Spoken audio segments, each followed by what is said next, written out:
Alright, what's good, y'all? Welcome back to the channel. It's your boy JP. I'm back with another video.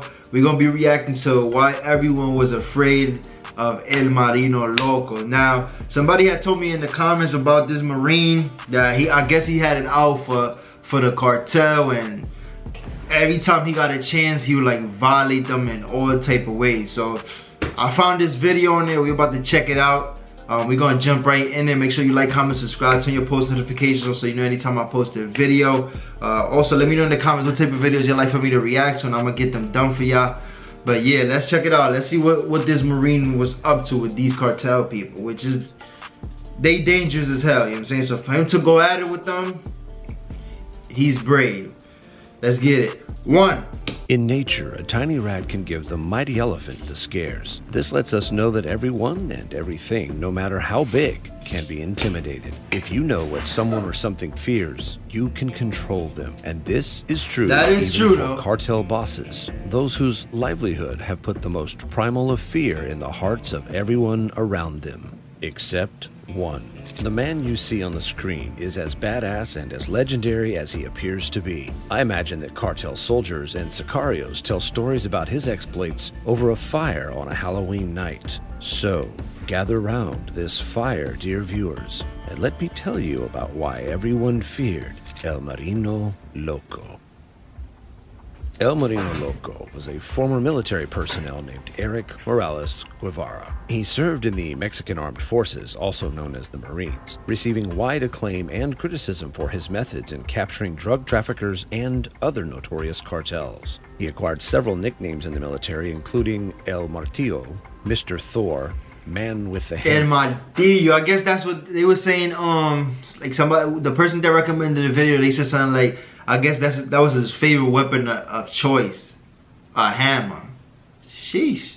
And the Crazy Marine. He seemed to like the name Thor in particular, as he always carried a small mallet in his tactical vest. These names were not just nicknames. They were used to describe his personality and ruthless way of operation whenever he was on official assignments. While many of his activities as the leader of a special anti-drug squad in Mexico are known and widely broadcasted, there's little to no detail about his private life or family history that is made public. An exciting part of his work is that his face, as seen in this video, is hidden from the public. He keeps his face behind a hood during operations, as he should, sharing videos on his social network. He's messing with one of the most dangerous people in the world. Marino Loco served in the Secretary of the Navy. He worked to defend Mexico and the U.S. by extension in its war against corruption, crime, homicide, and drug cartels. Damn. He was a god in naval uniform. However, capturing drug traffickers wasn't enough for him. He also made a spectacle of the offenders and reduced the validity of organized crimes while at it.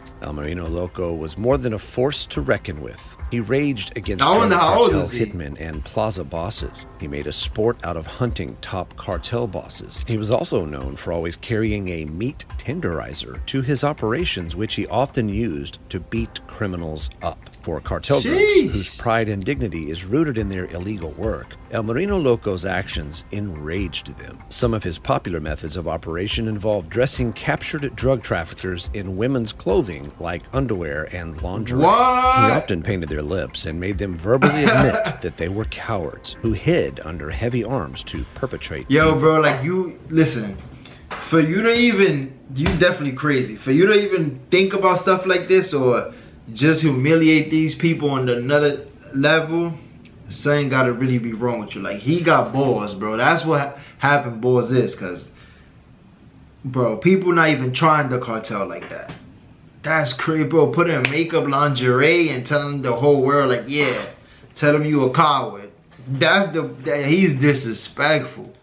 On most of his operations, he never stopped at seizing the drug traffickers and their properties. He beat them up and often made them to kiss each other. For a cartel boss, taking a meat tenderizer to the mouth may be more merciful than taking his own sicario's mouth while dressed in gowns. What this they couldn't take. El Marino Loco knew where it hurt them, and he applied pressure. On a number of occasions, he broadcasted operational videos which he recorded himself on social networks, making comedic scenes out of the targets he captured with his team. El Marino Loco was arguably one of the first viral characters on the network related to the world of drug trafficking. Bro, making them kiss each other? Videos, breaking the rules of his work and being unapologetic about it. It was said of him on many accounts that he abused his power and authority. Though his methods were described as unorthodox and often unlawful, I'm sure ain't nobody was really mad at used that. his unique ways to crawl under the skins of the drug lords, create terror, and still got the job done. And for that, he received lots of applause. If you still don't get it, let me describe some of his craziest acts.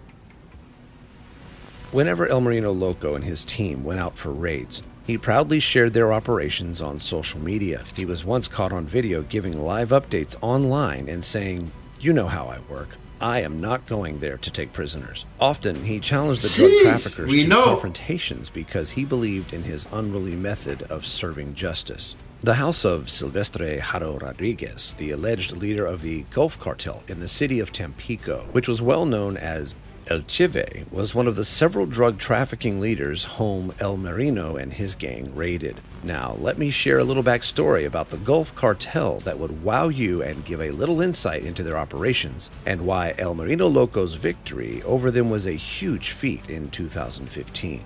The Gulf Cartel was a Mexican drug trafficking, money laundering, and organized crime syndicate operating in Mexico.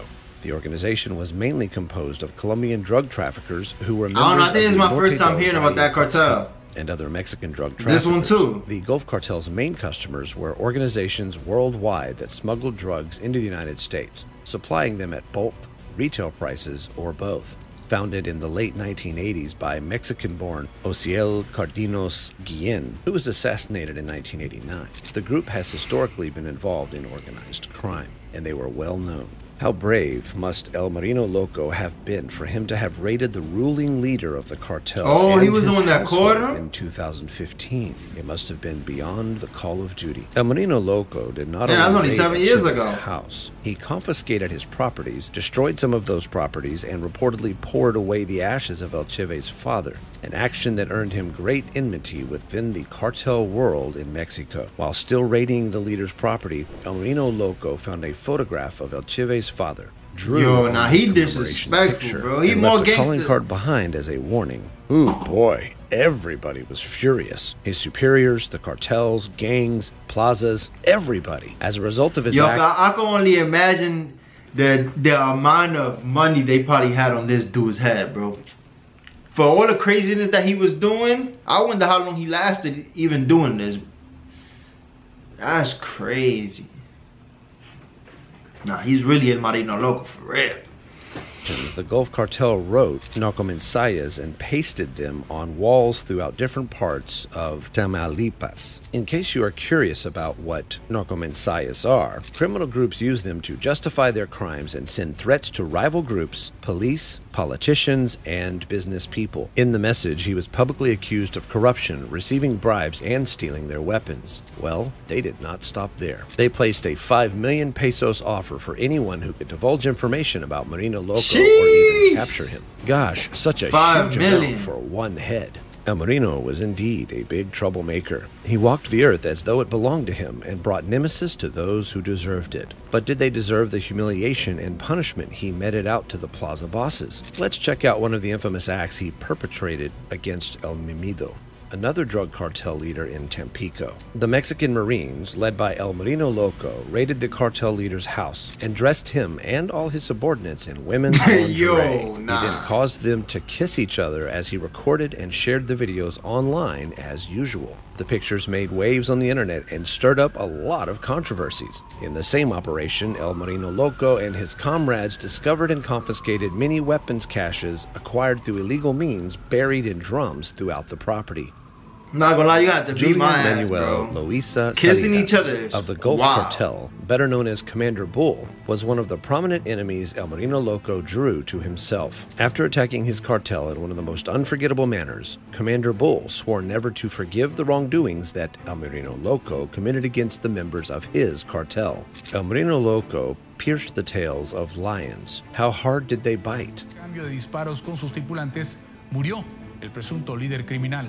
En la imagen también se observa la presencia de al menos 2 helicópteros de la Secretaría de Marina que apoyaron a los elementos en tierra para localizar y neutralizar a los presuntos delincuentes. However, with the desire to find and kill El Marino Loco, Commander Bull met his death on April 22, 2017, when he was shot by members of the Mexican army in Reynosa. The number of cartels he brought down and the number of drug lords that lost their lives in all of El Marino's operations are unreported. In addition to arrests and seizures of drugs, weapons, and cash, El Marino Loco's team was involved in several important and successful investigations. It is also a known fact that he seldom fails whenever he is on the lookout for targets. El Marino and his team's work during the frontal attack on the Gulf Cartel in Tampico at the time helped the Mexican authorities develop much of the intelligence still used by Mexico's federal and state police agencies to target the cartel's regional structure today. Despite his higher-ups pulling him out of the investigation for questionable reasons, the groundwork laid by his team allowed state and federal authorities to trace key figures, including Silvestre R1 Orcheve,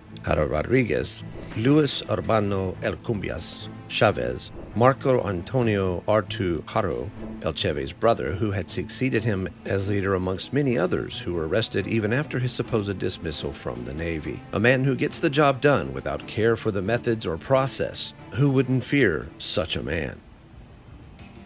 After his operation on the Gulf Cartel, El Marino Loco was pulled out of the Mexican armed forces. Although his whereabouts are unknown today, several theories could explain what happened to him. A report on the U.S. portal stated he might have been fired from the Navy due to corruption and illegal activity. That's what I was about to say, man. I know he had to piss some people off. Just the way he was moving out there is like, bro, he was corrupt as hell. But I'm sure there were some people that probably agreed, you know what I'm saying, with the way that he used to do stuff. Although he was corrupt, I'm pretty sure there was people that backed him up and felt, you know, happy, because at the end of the day, like, Cat was, you know, he had it out for the bad guys, you know what I'm saying? It was not like he was, you know, doing this shit to innocent people. These is like a lot of the most wanted dudes and the most dangerous dude in Mexico that, you know, he was going out for. So I wonder if it was like a forced decision where they was like, yo, I ain't gonna lie, you doing too much.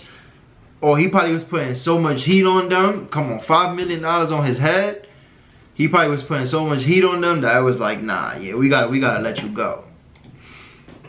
Meanwhile, some witnesses confirm Morales is still active and has even created his anti-drug group to operate in hiding. Oh, so he's serious. This conspiracy is supported by the fact that drug traffickers have been arrested in Michoacan dressed in women's underwear, a style only practiced by El Marino Loco and his team. While El Marino Loco's era of kicking doors down and dressing fearsome cartel bosses in women's lingerie is long over, his legacy will forever be remembered by drug cartels and those that lived during his time.